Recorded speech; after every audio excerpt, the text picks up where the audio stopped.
il existe des endroits, cachés au cœur des montagnes, où le temps semble s'arrêter. Des paysages si vastes, si intacts qu'ils semblent appartenir à un autre monde. L'un de ces endroits, c'est le Haut-Badakhshan, au Tadjikistan, qui en dévoilant son visage sauvage, extrême et mystérieux, va être le théâtre des 10 jours les plus intenses de ma vie. Revenons quelques jours en arrière où tout a commencé, à Osh, dans le sud-ouest du Kirghizistan, et laissez-moi vous présenter mes compagnons de route avec qui on va partager cette aventure. Denis, Canadien résident à Taïwan, 98 pays à son actif. Et Zoran, grand voyageur slovène, 78 pays à son actif.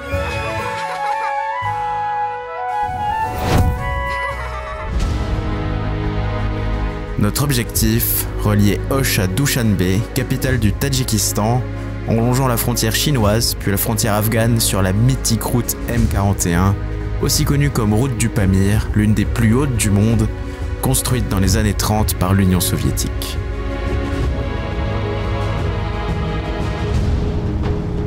Deux mois passés au Kirghizistan, c'est considérable. Après avoir passé autant de temps au point de m'y sentir chez moi, j'étais partagé entre l'excitation d'aller découvrir le Tadjikistan et l'amertume d'avoir abandonné ma nouvelle maison. Mr. Dennis, how's the excitement level going? 10 out of 10. Yeah? 10 out of 10. How was the peace? Relieving. Quand les commodités les plus fondamentales deviennent un luxe, le moindre carré d'air bien verte qui te permet de pisser en toute quiétude tout en surplombant la vallée devient un prétexte à la réjouissance.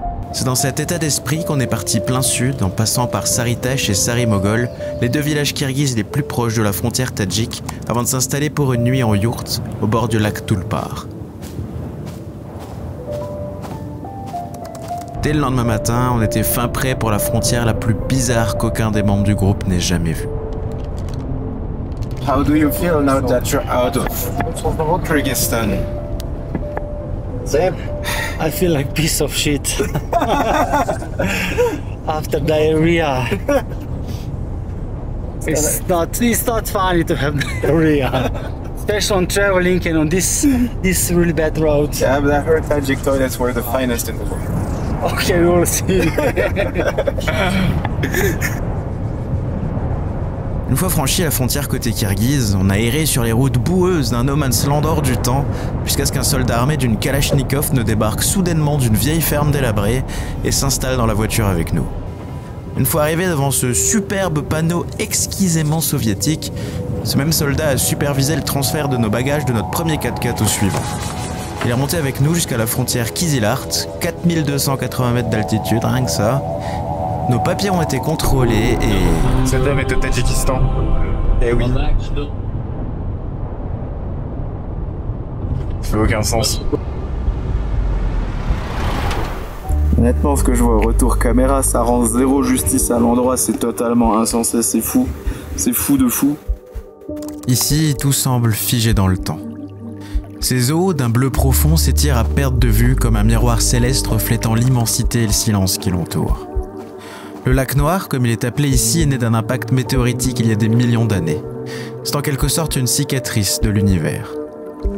De par sa salinité provoquée par son endoréisme, à savoir qu'il ne communique pas avec les océans d'aucune manière, son hostilité ne permet d'abriter qu'une seule espèce de tout petit poisson. En son absence d'arbres, d'oiseaux et parfois même de vent, il émane une solitude presque irréelle, comme si le monde entier avait cessé de respirer. Et pourtant, dans cette désolation, il y a une beauté brute, infinie. Les couleurs pastel qui se marient et varient avec les heures du jour sans jamais vraiment se mélanger, et cette présence écrasante de sommets enneigés qui séparent le Tadjikistan de ses voisins kirghizes et chinois, octroient à cette vaste plaine un aura de sanctuaire, d'une vie primaire et immuable. La vie humaine est malgré tout parvenue à s'y acclimater, dans une humilité indispensable à la vie ici, subsistant du transit des voyageurs et des marchandises, mais toujours digne de cette hospitalité forgée par les traditions. How do you feel about this place? It's very interesting. Does it look like something you have seen before? It's very photogenic. No, it doesn't really look like anything I've seen before. La seule chose qui ressemble au Pamir, c'est le Pamir lui-même.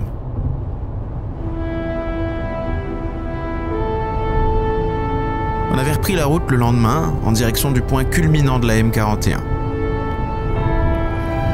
J'en ai vu des beaux paysages dans ma vie, mais là, putain. Cette route est juste hypnotisante. Les virages et les pics se succèdent et se ressemblent tous un peu, mais c'est si incroyablement beau que ça laisse absolument aucune place à la lassitude. À force de sentir l'air se raréfier, Denis et moi on s'était dit que c'était le moment ou jamais d'accomplir notre objectif de dépasser les 5000 mètres d'altitude. Là, il y a un petit sommet à côté. On suppose qu'il est à 5000 mètres, mais on n'est pas sûr parce qu'on n'a aucune source fiable. On va essayer de monter et on verra bien. Au pire, on n'est pas à 5000 mètres, mais on en aura une jolie vue, quoi. I love this place. Check that out. Insane! Je vais prendre une pause un peu prolongée maintenant parce que je me sens pas bien. D'après le GPS, on est entre 4007 et 4008. Il y a 2 jours, on était encore à 700. La montée était violente. Mais bordel. Bordel de merde. Bordel. Wouh!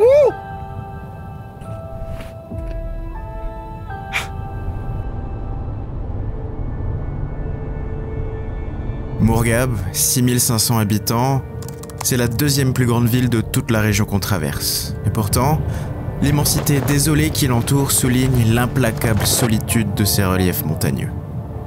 C'est vertigineux de se rappeler qu'il y a à peine plus de 30 ans, ça et ça, c'était le même pays.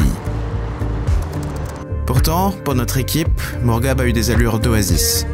Le retour à un semblant de vie, quelques infrastructures, Mourghab est un carrefour majeur de la M41.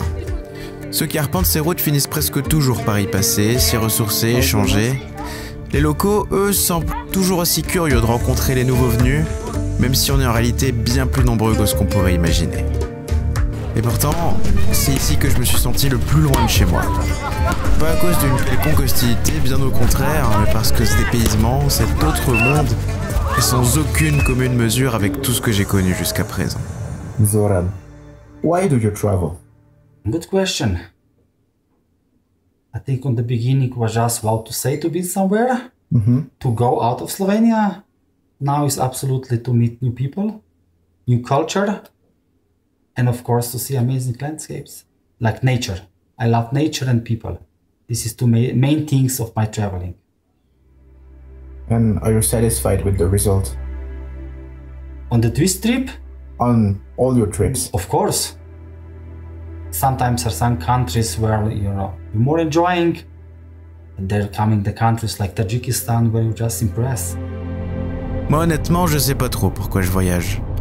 Une échappatoire, une stimulation, apprendre à mieux me connaître moi-même? Ouais, sans doute un peu de tout ça. Si je suis au Tadjikistan en tout cas, c'est à la recherche de paysages époustouflants, et c'est ce que cette journée a été. Elle est de celles qui s'écoulent sans grand rebondissement, mais qui restent gravées pour leur simplicité. Elle a commencé comme tant d'autres, encore des montagnes à couper le souffle, et cette route poussiéreuse qui serpente au cœur du vide entre ces paysages extraterrestres dénués de vie, et ces lacs d'altitude qui permettent à la rare vie qui a élu domicile d'y prospérer. Je me suis senti minuscule ce jour-là. Et ça fait du bien d'être minuscule, de lâcher prise, de juste respirer l'air fin de cette topologie escarpée. Ah, et j'ai aussi vu le geyser le moins impressionnant du monde. Note à moi-même, va falloir penser à partir en Islande. Pour finir en beauté, Janish, notre chauffeur, nous a conduits pour la nuit dans un camp d'yourtes qui prospère au milieu d'une vallée désespérément vide, au creux de laquelle s'écoule une petite rivière silencieuse. Et j'avais pas cru au début, mais ce minuscule camp dispose de son propre petit établissement thermal et de toilettes à l'européenne. On n'est jamais à court de surprises au Tadjikistan. La nuit au camp, bien que froide, a été réparatrice. Et heureusement parce que ce matin-là, on a fait notre baptême d'humour tadjik. Le chauffeur nous a lâchés devant un semblant de sentier, 4280 mètres d'altitude, et nous a dit « Marchez juste 2 heures par là-haut, là. Il y a un joli panorama, 4780 mètres, quasi le Mont Blanc, la petite rando du matin, au Tadjikistan. On n'a pas la même vie. » La haute altitude a ce pouvoir étrange de vous pousser dans vos retranchements. Le souffle se fait court, chaque pas semble peser des tonnes et parfois, l'esprit vacille. Ce jour-là, alors que je gravissais cette crête, j'ai levé les yeux et je les ai vus. Ils étaient là, mes parents me regardaient et me parlaient comme si de rien n'était. Dans mon esprit, ils étaient bien réels, comme s'ils avaient traversé les kilomètres pour m'accompagner. Zoran m'avait vu le regard dans le vide en train de parler à des gens qui n'existaient que dans ma tête et m'a sorti de mon délire hypoxique. J'étais en pleine hallucination. J'étais plus qu'à quelques minutes d'atteindre le sommet, alors j'ai décidé de pousser jusqu'au bout. De continuer d'arpenter ce gigantesque massif de roches de qui j'étais à la merci, qui avait réussi à rentrer dans ma tête. Le panorama était à la hauteur des efforts, mais l'altitude, c'est pas des blagues. Face au défi de la montagne, l'humilité n'est jamais la mauvaise solution. En quittant les hauteurs, on a repris la route, longeant pour la toute première fois la frontière afghane, qui se matérialise ici sous la forme de la puissante rivière Panj, jusqu'à atteindre Langar, niché au creux de la vallée. Langar a marqué la fin des très hautes altitudes, comme en atteste la verdure qui reprend timidement ses droits. La civilisation, quant à elle, reconquérait peu à peu des airs de normalité. La journée qui s'en est suivie a été détente, tranquille, pépouse, et ça faisait longtemps que nos corps nous la réclamaient. Quelques belles routes, une après-midi aux sources d'eau chaude, je dirais même aux sources d'eau trop chaude. Trop chaud. Bibi Fatima, où notre chauffeur faisait des trucs bizarres. Et puis une petite centaine de kilomètres plus loin, Ishkashim. Ishkashim, dont le centre-ville n'est qu'à quelques centaines de mètres de l'inénarrable Afghanistan. Et c'est bien pour ça qu'on était là. Chaque samedi, à Ishkashim, il est possible d'entrer en Afghanistan pour aller faire ses emplettes au localement célèbre marché afghan. We were supposed to go on Tajik border, on Tajik side for the Ishkashim market. Seems like it's not gonna happen. We're going to Afghanistan right now. Sounds like we might be. Let's see. We don't have our driver with us. And not messing up also. Janish nous avait signifié que les photos étaient interdites au marché, ce qui nous a été confirmé par les autorités tadjiques et les talibans sur place. Hormis ce plan de qualité médiocre, tous les plans que vous avez pu voir ont été pris du côté tadjik du Panj, mais si vous pouvez voir ces images-ci, c'est grâce à Zoran qui a décidé d'ignorer toutes les règles. Je suis très content de pouvoir vous les montrer, même si je pense que le risque était déraisonnable.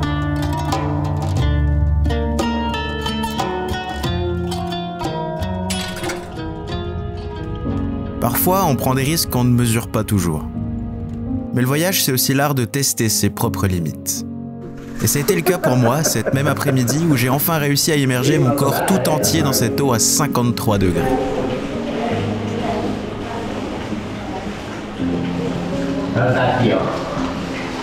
Weird. Putain, on dirait un homard, quoi. Et j'ai cuit ma race. Ça peut sembler dérisoire, voire même stupide pour certains, mais un progrès, c'est un progrès. Cette même après-midi, quand je me prélassais sur les hauteurs de Korok dans un état d'esprit presque méditatif, en repensant à tout ce que je venais de vivre la semaine passée, j'avais l'agréable sensation d'avoir accompli quelque chose.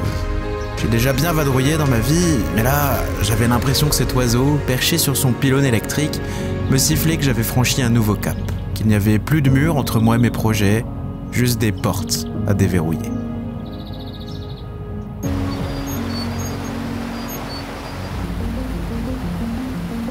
Et quoi de mieux pour célébrer ce nouveau cap qu'une nuit au bout du monde, coupée de tout, isolée comme jamais.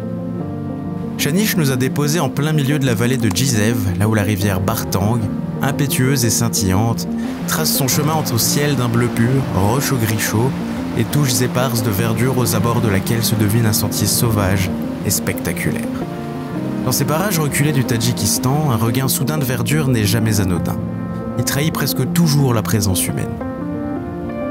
Je vous souhaite la bienvenue à Tchadik, minuscule localité d'à peine quelques dizaines d'âmes. Pas d'eau courante, pas d'électricité.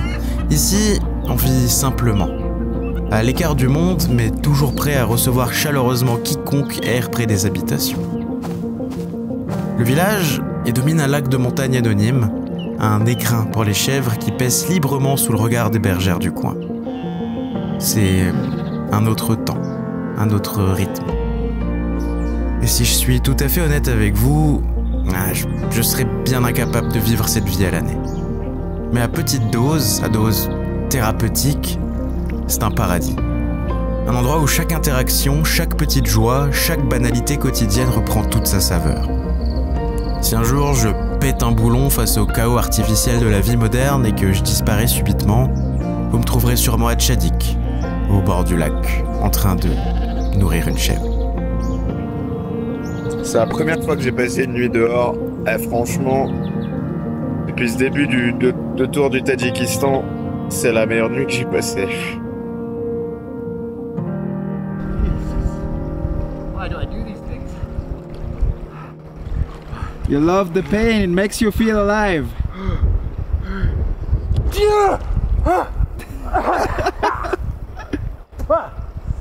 Oh!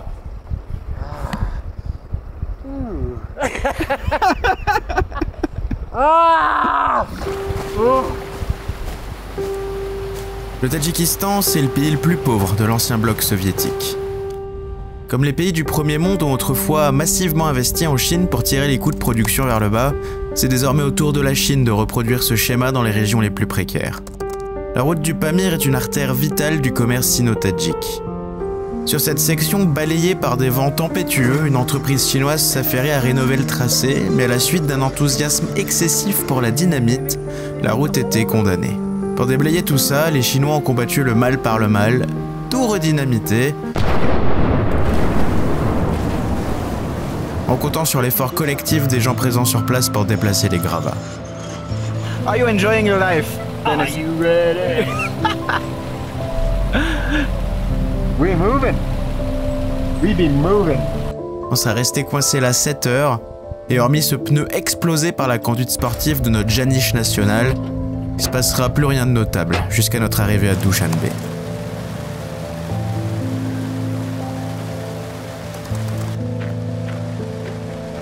Dushanbe. J'ai des sentiments ambivalents pour cette ville. Son architecture et cet étalage de faste et de luxe dans cette région dont on n'entend presque jamais parler sont tout bonnement fascinants. On devine derrière ces larges avenues bordées de marbre flamboyant l'empreinte d'un orgueil exacerbé, comme si le Dubaï des montagnes avait pris forme ici. Mais ici, contrairement à Dubaï, la richesse n'est qu'une illusion. Ces édifices colossaux, qui pour certains sont censés accueillir des habitants, restent désespérément vides. Rares sont ceux qui peuvent se les offrir. Maintenant, c'est très sain que de vouloir célébrer sa culture et son indépendance à travers de grands monuments. Mais quand ces constructions ne symbolisent rien de tangible, elles deviennent des coquilles vides, spectaculaires mais artificielles. Dushanbe, c'est le théâtre d'une course effrénée au paraître, orchestrée par un président élu pour 2 mandats de 7 ans. Il y a 32 ans. Je suis bien conscient que les inégalités sont partout, et j'ai arrêté de m'en émouvoir depuis longtemps, faute de pouvoir y changer quoi que ce soit. Mais ici, la pauvreté, juxtaposée à une mégalomanie outrancière, en devient presque caricaturale. Une absurdité qui pourrait prêter à rire si elle n'était pas si criante. J'aurais pu m'arrêter là, mais j'ai pas pu me résoudre à conclure ce voyage sur une note négative parce que c'était juste incroyable en fait.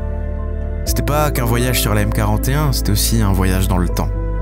C'est aussi un voyage intérieur, parce que c'est dans ces moments extrêmes qu'on apprend vraiment à se connaître soi-même.